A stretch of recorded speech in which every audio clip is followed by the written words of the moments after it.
Did you see, before I turn to the Blumenthal story, Ramadi not only fell, but the jihadists have pushed out something like 10 kilometers beyond that. It appears as though Baghdad is encircled. Yeah, I mean, this is incredible, and the level of denial going on by the United States government, because it's not just the president, but it goes all the way down. The United States adopted a strategy that cannot win, these desultory, ineffectual airstrikes. It cannot win. So it embarked on a war that it could only lose.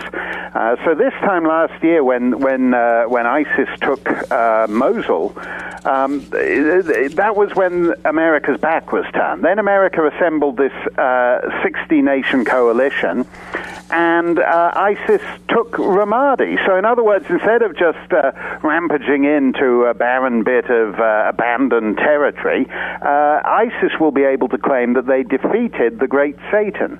And insofar as anybody reverses ISIS, it's going to be Iran. And this, it's absolutely incredible to me that the global superpower has embarked on a strategy that can only ensure that it is perceived as having lost to a ragtag bunch of head choppers. And we have the juxtaposition of the president going to the Coast Guard Academy and lecturing those young officers to be that their global warming is their number one concern, and the Ayatollah Khamenei going to Imam Hussein Military University in Tehran to announce that inspections, they will not occur at any military center, and we're not going to be allowed to talk to their nuclear scientists. The juxtaposition is amazing.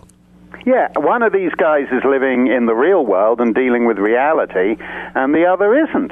And the president's words, I thought, were actually, aside from the fact that they're completely preposterous, the president's words, I thought, were just in the most ghastly bad taste when he's telling these guys that the main challenge they're going to have to face in their careers is the threat of climate refugees, when they're just this week, in the 4 days since ISIS took Ramadi, there are 100,000 refugees streaming west toward Baghdad because of him. Yep. There's not going to be any climate change refugees. The climate change refugees at the moment is zero, none, zip. There aren't any. But there's 100,000 refugees streaming towards Baghdad to add to the millions who've come from Syria and Iraq, destabilized Jordan.